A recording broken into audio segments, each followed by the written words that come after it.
નમસ્કાર મિત્રો, કેડી સોનાગરા યુટ્યુબ ચેનલમાં આપનું સ્વાગત છે। જો મિત્રો આપને આ ચેનલને સબસ્ક્રાઈબ ન કરી હોય તો આ ચેનલને સબસ્ક્રાઈબ કરશો અને મિત્રો બાજુમાં આવતા બેલ આઇકોન પર ક્લિક કરી દેશો, જેને કારણે અમે કોઈ પણ વિડીયો અપલોડ કરીએ તેને આપની નોટિફિકેશન મળતી રહે।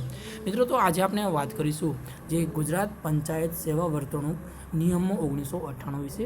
અને મિત્રો તે પહેલાં આપને ખબર હોવી જોઈએ કે નાયબ ચીટનીસની જે એક્ઝામ આવી રહી છે તેમાં કેવા પ્રકારના પ્રશ્નો પૂછાઈ ગયેલા છે। તો મિત્રો સૌપ્રથમ આપણે જોઈએ તો આમાં કેવા પ્રશ્ન જે આ નિયમોમાંથી પૂછાય છે। મિત્રો આમાંથી 1 થી 2 માર્કના ક્વેશ્ચન પૂછાતા હોય છે, તો આપણે આ વિડીયો કમ્પ્લીટલી જોશો, 5 મિનિટમાં વિડીયો કમ્પ્લીટ થઈ જતો હોય છે। તો મિત્રો સૌપ્રથમ આપણે વાત કરીશું કે આ નિયમો છે તેનો ક્વેશ્ચન કઈ રીતે પૂછાયેલો છે તે આપ જોઈ લે। જે પણ મિત્રોએ 2017નું પેપર એનાલિસિસ કર્યું હશે તો જોયું હશે તેને ખબર જ છે કે જે 1998નો નિયમ છે તેમાંથી 1 થી 2 પ્રશ્નો પૂછાતા હોય છે। મિત્રો જોઈએ તો ગુજરાત પંચાયત સેવા વર્ગીકરણ અને ભરતી નિયમો 1998 મુજબ ભારતના નાગરિકત્વ સંબંધિત શરતો કયા નિયમમાં જણાવેલ છે। ઓકે, તો આપને ખબર જ છે કે નિયમ નંબર જે 7 છે તેની અંદર વર્ણન કરવામાં આવેલું છે। તો મિત્રો આપણે બધા જ નિયમ છે, નિયમ 1, 2, 3 એવી રીતે ટોટલ 31 નિયમ છે, ખાલી ઇઝીલી 5 મિનિટની અંદર કમ્પ્લીટ થઈ જશે। ઓકે મિત્રો, તો શરૂ કરી નિયમ નંબર 1, તેની અંદર ટૂંકી સંજ્ઞા પ્રારંભ અને લાગુ પડવા બાબતે તેનું વર્ણન કરવામાં આવેલું છે। ઓકે, એના પછી જોઈએ નિયમ નંબર 1 છે એની પેટા નિયમ 1 ગુજરાત પંચાયત સેવા જે વર્તણૂક નિયમો 1998 કહેવાશે।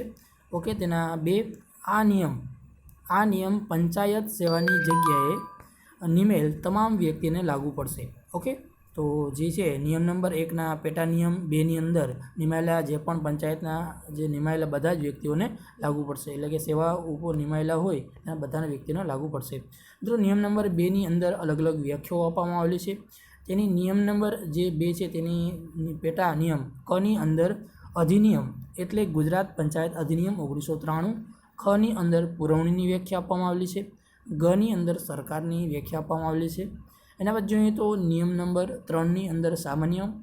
ઓકે, તેના પેટા નિયમ 1ની અંદર દરેક પંચાયત કર્મચારીએ હંમેશા સંપૂર્ણપણે પ્રામાણિક રહેવું, ફરજ પ્રત્યે નિષ્ઠા કેળવવી અને પંચાયત કર્મચારીને છાજે નેવું તેવું કોઈ પણ કૃત્ય કરવું નહીં। ઓકે, તે નિયમ નંબર 3ની અંદર વર્ણન કરવામાં આવેલું છે। મિત્રો 3 અંદર કામ કરતી સ્ત્રીઓની જાતીય સતામણીની મનાઈ। ઓકે, તે 3 અંદર વર્ણન કરવામાં આવેલું છે। પછી જોઈએ તો નિયમ નંબર 4 સરકારી અથવા પંચાયતનો આશ્રય ભોગવતા ખાનગી અંડરટેકિંગમાં પંચાયત કર્મચારીઓના નજીકના સગાને નોકરીએ રાખવા બાબત। ઓકે, કોઈપણ નજીકનો જે સગા હોય છે તેને નોકરી રાખવા બાબત જે નિયમ નંબર 4ની અંદર વર્ણન કરવામાં આવેલું છે। પછી મિત્રો જોઈએ તો નિયમ નંબર 5ની અંદર રાજકારણ અને ચૂંટણીમાં ભાગ લેવા બાબત। ઓકે, કોઈપણ પંચાયતનો કર્મચારી છે તે ચૂંટણી અને રાજકારણમાં ભાગ લઈ શકતો નથી। ઓકે, પછી જોઈએ તો નિયમ નંબર 6ની અંદર દેખાવ અને હડતાલમાં પણ જે પંચાયતનો કર્મચારી હોય છે તેમાં ભાગ લઈ શકશે નહીં।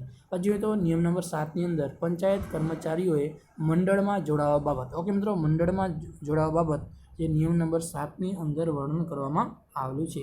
પછી જોઈએ તો નિયમ નંબર 8ની અંદર પ્રેસ અને રેડિયો સાથેના સંબંધ। ઓકે, પ્રેસ અને રેડિયો સાથેના સંબંધ છે તે નિયમ નંબર 8ની અંદર વર્ણન કરવામાં આવ્યું છે। કોઈપણ પંચાયતનો કર્મચારી તેમાં જોડાઈ શકતો નથી। એમાં જોઈએ તો નિયમ નંબર 3નો પેટા જે નિયમ છે 8નો પેટા નિયમ 2 અને કોઈ પણ પુસ્તક પ્રગટ કરી શકશે નહીં। એમાં નિયમ નંબર 8નો પેટા નિયમ 2ની ખની અંદર રેડિયોમાં પ્રસારણમાં ભાગ લઈ શકશે નહીં। ઓકે, કોઈપણ પંચાયતનો કર્મચારી। એના પછી જોઈએ તો નિયમ નંબર 9ની અંદર સરકારની ટીકા પણ પંચાયતનો કર્મચારી કરી શકશે નહીં।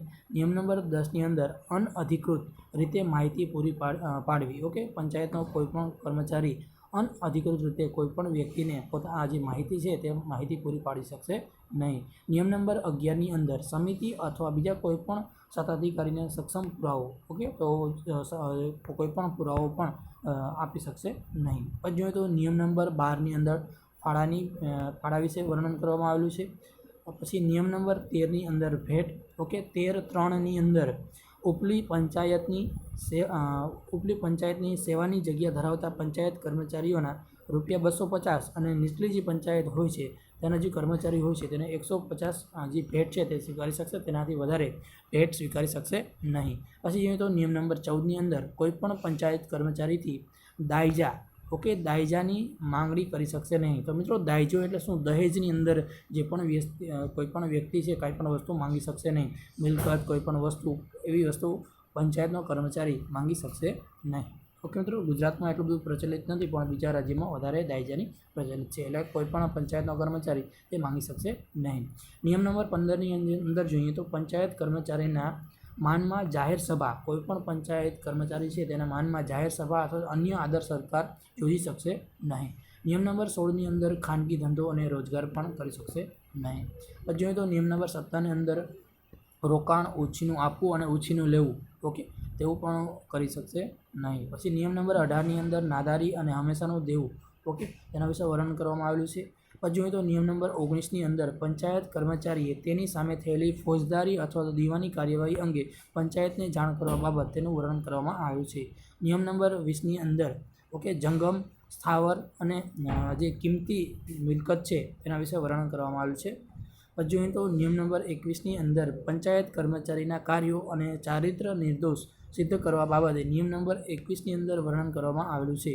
નિયમ નંબર જોઈએ તો 22ની અંદર કોઈપણ મિલકત ખરીદવા અથવા તો હરાજીમાં તેને બોલવા તેની માલિકી ધરાવતા બાબતે તે કોઈપણ વ્યક્તિ બોલી શકશે નહીં પંચાયતનો કર્મચારી. પછી જોઈએ તો નિયમ નંબર 23ની અંદર લવાદ તરીકે કામગીરી બજાવવા બાબત તો એના વિશે વર્ણન કરવામાં આવેલું છે. નિયમ નંબર 24ની અંદર બિનસરકારી અથવા તો બીજી બહારની વગનો ઉપયોગ કરવા બાબત બીજી બિનસરકારી અથવા બીજી જે બહારની વગનો ઉપયોગ કરવા બાબત એટલે કોઈપણ પંચાયત કર્મચારી બહારની વગનો ઉપયોગ કરી શકશે નહીં. પછી જોઈએ તો નિયમ નંબર 25ની અંદર કોમી સંસ્થાના સભ્ય થવા બાબત અને તેની સાથે સંપર્કમાં રહેવા બાબત કોઈપણ જે પંચાયતનો કર્મચારી છે તે કોમી સંસ્થામાં સભ્ય થવા બાબત કોઈપણ સભ્ય થઈ શકશે નહીં અને સંપર્કમાં પણ રહી શકશે નહીં. પછી નિયમ નંબર જોઈએ તો 26ની અંદર જાહેર સંસ્થા અથવા કોમો સાથે કોઈપણ પંચાયત કર્મચારીનું નામ જોડવા બાબત તેના નિયમ નંબર 26ની અંદર વર્ણન કરવામાં આવ્યું છે.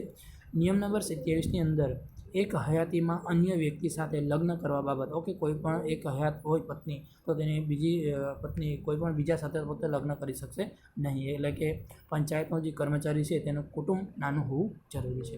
પછી જોઈએ તો નિયમ નંબર 28ની અંદર પંચાયત કર્મચારીનું નાનું કુટુંબ રાખવા બાબત તો એ નિયમ નંબર 28ની અંદર વર્ણન કરવામાં આવેલું છે. પછી જોઈએ તો નિયમ નંબર 29ની અંદર અર્થઘટન, નિયમ નંબર 30ની અંદર સત્તાની સોંપણી અને નિયમ નંબર 31ની અંદર રદ કરવા બાબત અને અપવાદ તે નિયમ નંબર 31ની અંદર વર્ણન કરવામાં આવેલું છે. મિત્રો, તો નાયબ ચીફની એક્ઝામ માટે બધા જ નિયમ ખૂબ જ અગત્યના છે. મિત્રો, તો આ વિડીયોને લાઇક કરશો, કમેન્ટ કરશો અને આપણા મિત્રો સાથે ફેસબુક, વોટ્સઅપ જે પણ ગ્રુપ હોય તેમાં શેર કરશો. Finally thanks to watch this video.